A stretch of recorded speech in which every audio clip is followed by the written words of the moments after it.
One, two, three, the long feet.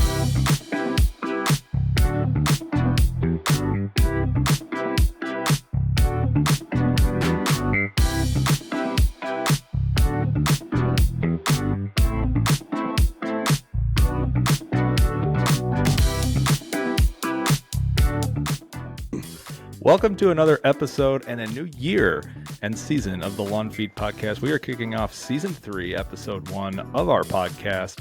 Welcome aboard with our 3 hosts, myself, Chris from Opus Mow Time. Alongside me is Vince from Rooted Lawn Co. Howdy. And Andrew from the Dad Bod Lawn. The three-headed horseman, whatever you want to call us. That is us.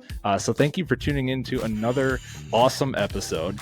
We're coming fresh off of about 14-day winter break. This is about the 18th take that we've done here. So we're just going to roll with it, and you are going to get what you get. We're a little rusty going into 2024, but we're going to shake it off just like Taylor Swift going straight into the new lawn season. If you don't know us and are still listening through that atrocious intro, we are DIY lawn dads who talk lawn care in a very simplified way, also tied in with parenthood in an environment where all experiences are welcome. All egos are left at the door. You can kiss those goodbye. You're not welcome here. We celebrate successes often and celebrate them with huge rounds of applause. And here there are no failures. We call those little things learning moments. MOWMENT.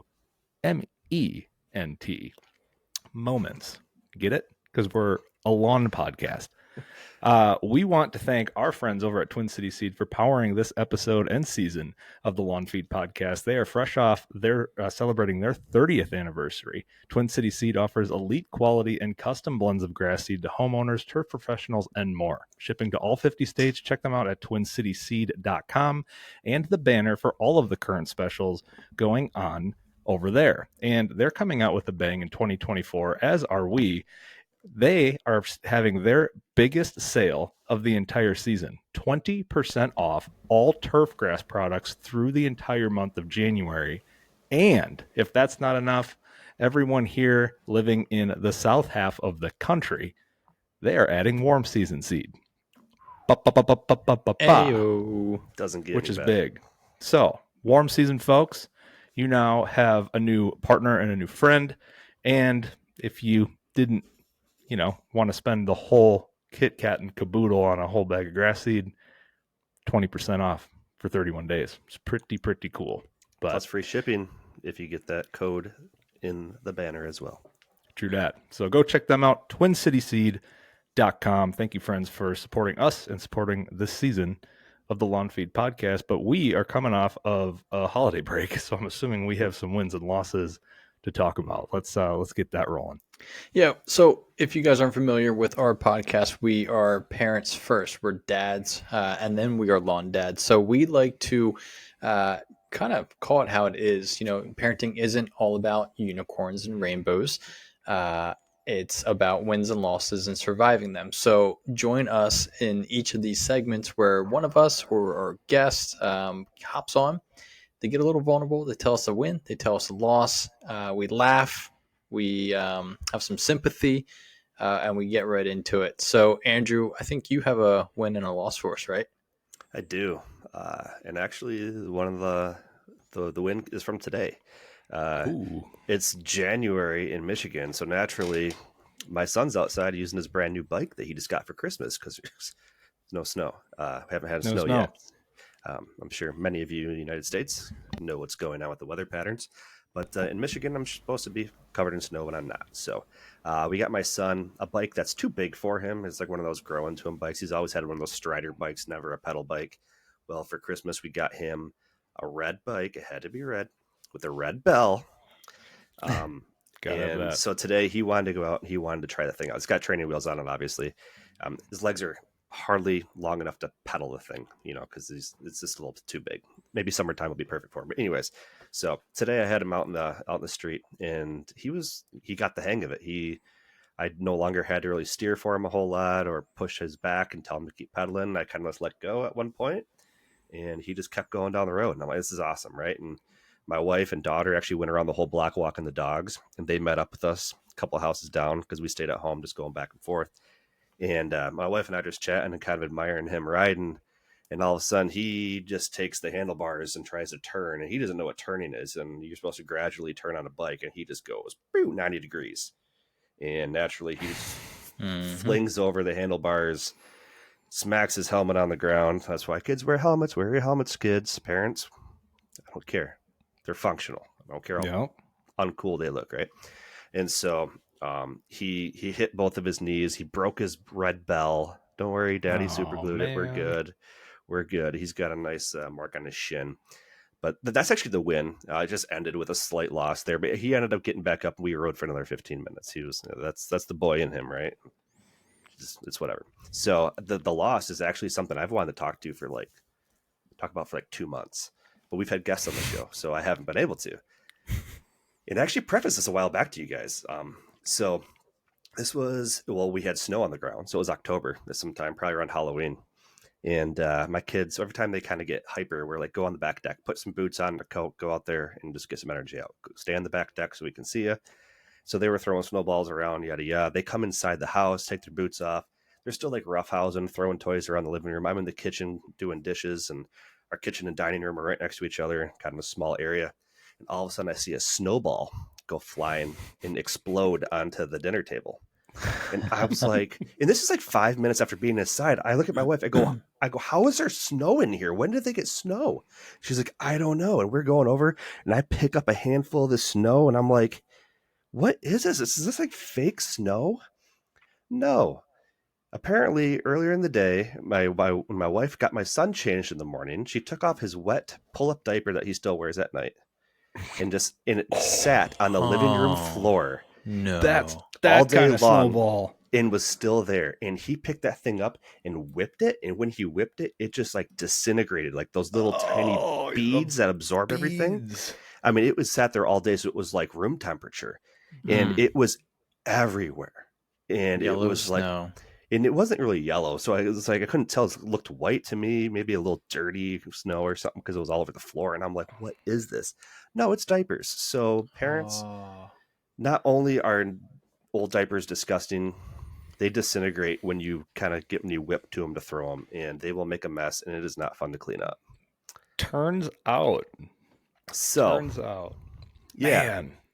Lesson learned. Never again. That happened. The snowball incident never happened, but the discovery of what's inside diapers did after putting on like a normal diaper on a pool day. Oh yeah. Yep. There's a reason why they swim diapers.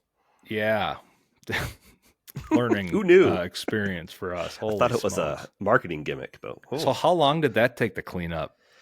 Well, luckily it all kind of contained to one central area, and it was like all over our linoleum floor in the dining room and like on the dining room table. So it all wiped up really easily, and then we just hit it with some disinfectant. So it really wasn't terrible. It was more of like a ha-ha, like what the heck just happened kind of situation. We weren't like mad, obviously we were like, did you throw a diaper? And he's like, no. We're like, did you? He's like, yeah. Yeah. So really did. But I don't know. Looking back, it's absolutely hilarious. So. Kids, man. And I'm sure I'm sure we could have a full episode on dads, wins, and losses after our. We should do that. The best of the best sometime. Should. That'd be good. That would be good. But we have a new season to kick off, boys. And we're going to talk here a little bit about some grass. And if you're tuning in and your yard sucks, you've tuned into the right episode, because we are starting from scratch. We are going to basically briefly talk about all of the key topics that we're going to hit on this entire year, and what to expect going into a lawn season. If this is your first time, you kind of have a couple months notice of like what to expect and what to really focus on, and coming from people that have done it, in years previous. So we're going to start going all over kind of that fundamental roadmap of the basics of what you should be focused on in chronological order. And the first thing that we really talk through is what kind of grass types are out there for cool season, and what's out there depending on where you live. So let's hit on that. Yeah. So as you may know, there's a whole bunch of information out there on grass seed, grass types, and all that stuff. So you have three different zones, you can call them, or types of grass that you can grow in different regions. So you have the cool season, which we primarily are going to focus on throughout the year, with the exception of some transition zone cultivars that can go in like tall fescues and stuff.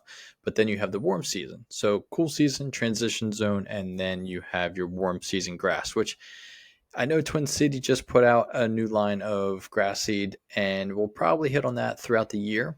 But for the bulk of what we're going to be talking about, it's cool season, which is Kentucky bluegrass, perennial ryegrass, tall fescue, fine fescue, and then those can all be mixed together into specialty blends, whichever suits you best. So we're going to go over in the upcoming episodes. Probably next week, I think we're starting with Kentucky bluegrass. Maybe we're going to deep dive into these varieties and talk about the pros and cons of each, whether it's good for where you're living, whether it's good for how many inputs you want to have in it, if you have a lot of traffic tolerance and all that stuff. It's just really good fundamental information to know before you go and you buy that bag of grass seed, which, hey, that grass seed could be 20% off Twin City seed, which is pretty sweet. So I think you guys are in for a real treat over the next couple weeks as we dive through the grass seed. Yeah, and once you have a good handle on, what grass is best for you, which you will definitely get out of these episodes that we're going to give you guys, it's now time to take that next step and kind of just think about your entire season and talk about, like, do you plan on doing anything in the spring as far as renovations? Do you want to start fresh with a full renovation, partial renovation, any patch repair work from damage over the winter, or even overseeding? And these are all the things that we want to get you at your fingertips with these podcasts, and just kind of simplify them down and give you what you need to know to give you the tools to go out there and be successful. And there's going to be a ton of questions over time, like, when do you plant the grass seed for my area? When do I start mowing? And when do I start applying fertilizer and fungicides? And how do I prevent this from happening in my lawn? And these are all things that we want to give you. And we want to try to give you this information before you have to actually go out and implement any of these things. So our goal this year is to kind of be mindful of, all right, the transition zone down by Tennessee, everything's going to be happening there first. When is everything need to happen for them? And we're going to try to get these episodes to you a little bit in advance so that you can have these things on your mind and go into this season with a plan to get you guys the lawn. New year, new lawn, right? I think one of the important things to note is, like, there's so much DIY lawn content like out there of different creators and everything. And until you sift through it, I always felt like I still had questions. I still felt like I understood it, but then I'd have to go search something, and then I'd feel like the other person just contraindicated this guy. And Sure. So if you guys have questions, shoot us a DM, shoot us an email. That way we can make sure we hit on those. But we're going to try and sum up all of our experiences with each topic, so you don't have to go and look at other creators and ask those questions of, like, well, this guy says this, what about this? We're going to try and hit it all for you to make it just super simplified. Yeah, and I think to your point too, Vince, it's like we're always learning too, right? And I think from, like, no matter how long you're doing this, and I think that's one thing that's good, that's really cool about this community, is we accept the fact that not everybody might not know the answer. I don't know if I said that right, but it's just there's no dumb questions. So ask them, and we will try to answer them. And if we don't know the answers, we're going to find them for you, or point you in the best direction possible. So that's a really good point. We don't touch on that enough. Obviously, it's in our mission and our core values, but it's like that's really important to know. Is that it's not an overnight fix, and it takes time too. So obviously, what Andrew just said back there, there's a lot to unpack, right? I think you just you kind of hit on something that was like a full season of projects, and it kind of depends on what you want to tackle and what your goals are going into a season. But inevitably, you're going to get your lawn will get stressed out, right? And your lawn is going to experience some bend but not break and it might break in some cases. And if you've seen your lawn go kind of like completely opposite of where you want it to in like the middle of the season, it probably has something to do with this dreaded thing called fungus and disease. That's a thing. There's a preventative action for it. There's a reactive method to kind of go backwards and fix everything. But if you don't get out ahead of kind of taking care of your lawn and managing the lawn in a way that is proper, if you would, and doing everything that you can in your control, fungus and disease are just going to happen. And they happen to everybody. They happen to the best of the best. And it's not because we necessarily did anything wrong, but you have all of the stars align into a perfect environment where things come up and we learn some more, to Vince's point just there. So that's usually beginning somewhere around like June, July, in the heat of the season, when we're going to start seeing those things pop up. But there's a lot of things that we can do prior to that, that we should all have on our radar that will prep you guys for as well. Yeah, this roadmap might seem a little intimidating, like you said, but like our goal with this podcast is to literally simplify things down to the point where you feel like, wow, this is so much easier than I ever thought it, was. We don't want anything to be intimidated. We want you to leave here feeling confident, go out and make your lawn into what you want it to be. Like Chris said, once you get through the heat of the summer and all the disease pressure is done, we're going to be moving on to fall, which is lawn renovation season for us, which we've done multiple episodes on already. And there's a lot of good information out there, but we're going to touch on all that again and talk about the timeline of when to do these things. And just remember, like, it's your lawn. The worst thing that's going to happen is you're going to kill it on accident, but like odds are you might just be disappointed with your results a little bit. And these are all learning moments, as Chris keeps saying. And at the end of the day, it's okay. You got a family, you got so much more things in this world that are more important to our grass. And we realize that. Please remember, 20% off at Twin City Seed at twincityseed.com until the end of January. February, it turns into 15% off until the end of February. So once we start touching on all this grass seed here shortly, you guys will have a good idea of what you may want in your lawn going forward. And now would be a good time to make those purchases to save you guys some money. But to kind of wrap things up, have you guys had any questions from people so far this off season that like maybe some other the listeners might be having? Definitely. I definitely do. My inbox is starting to like to your point earlier in the episode, it has not snowed here. I'm in Minnesota, and it's like, Andrew, you're in Michigan, where you're usually like feet under snow. Mm-hmm. But like people are like, they haven't put away anything yet. And it's like, do we end the season? Do we start the season early? Like what are some things that we in January should be focused on for this upcoming lawn season? And should we be doing anything right now? Right. I think like I got super eager because we were like, I just put down a fungicide the other day because it's been mid-50s. It's been raining. I'm starting to see some disease pressure. And I'm like, man, do I add some fertilizer to that to kind of help it grow out? But I think in the off season, we just got to remember to stay patient, that follow the past couple years trends. Generally it's cold. Generally it's winter. Generally we don't apply anything like that. We're not mowing the grass. When in doubt, look at your soil temp. Look at greencast.com. And if your soil temps aren't over 55, don't be applying anything because it's just not going to do anything for your lawn. You're going to waste money, harm the environment. Just don't do that. So I think the key word here is just be patient. Keywords. That's 2 words, right? Two words. Carry the be one. Be patient. Be patient. Hang in there. We're all antsy. We all want to do something. Andrew, you said you had some DMs, right?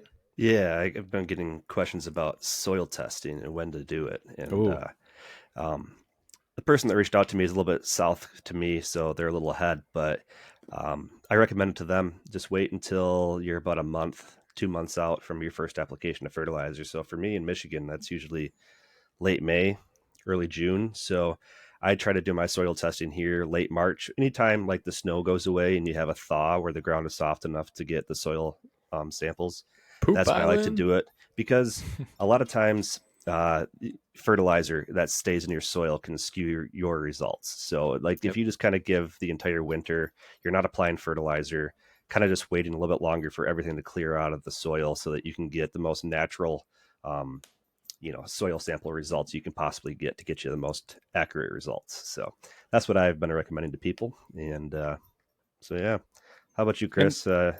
Anything else? no, but it's dawned on me that we might have like a lot of first time listeners here, right? So like just going Mm-hmm. into like, so yeah, soil test is cool, but like, why would someone think about doing that at the start of the season? Right. So that's developing a plan, right? And that's kind of what we're going to be touching on here in the coming months here as we get ready for the season is, what fertilizers are going to be best for you? When should you start applying them? How many applications should you be doing? And all these things. And like, why does nitrogen matter? Why does phosphorus matter? Why does potassium matter? All these macronutrients, even micronutrients in your lawn, they can all play a factor into having a good lawn and kind of taking your lawn to the next level. Because I think that's what a lot of people are here to do, is kind of just like take one step further than a 4-step program possibly, or even just a Sure. 4-step program, or kind of just doing a custom 4-step program. So that's what we're here to help you guys with. And a soil test is it's the framework. It's going to give you all the information you need to have a good lawn season as far as doing applications of fertilizer, Yeah. or And I what think not to just apply. to piggyback off of that is the soil pH. If your soil Yep. pH is off, it doesn't matter what products you're going to be putting down, you're not going to see the benefits of those products in your lawn unless that pH is right in the green zone of where you want it to be. Which we'll get into all of that in a later, but I think that's one of the biggest things, along with having that foundation of what products you need to buy for the lawn season, which isn't much at the end of the day. Yeah. Yeah. No, it's not. It's not as much as you think it is. That's for sure. Less is more. No doubt. Yeah. It's like running a diagnostic on your engine, right? Kind of tells you what your lawn needs and what it's seeking. Just like if something's wrong with your car, it Yeah. will It's a blood test tell with the doctor, right? exactly lipid profile or whatever you want to compare it to, but it will just them tell lipids. you I'll what's get you. going. I got a diabetic lawn, that Kentucky bluegrass. It's thirsty and it's hungry again. Yeah. Exactly. I'm going to keep using that. I love it. I love it. Well, you guys, I'm super pumped up for this year. I think this is going to be one of the most exciting years because it hasn't happened yet, and we have no idea what it's going to have or going to happen, I should say. Mm-hmm. But we have a lot of cool things planned, and we can't wait to bring you guys along on the journey with us. So like Andrew and Vince have already mentioned, www.twincityseed.com, 20% off through the end of January on all turf grass orders, which is amazing. That's easily their best offer of the year. And the inclusion of warm season grass cultivars in there as well. So that is going to do it for this episode 1 of season 3 of the Lawn Feed podcast, for the quick overview and info that you need for this upcoming season. On behalf of all of us, thank you for tuning in, and we will catch you on the next one. Bye-bye. Bye. See you guys.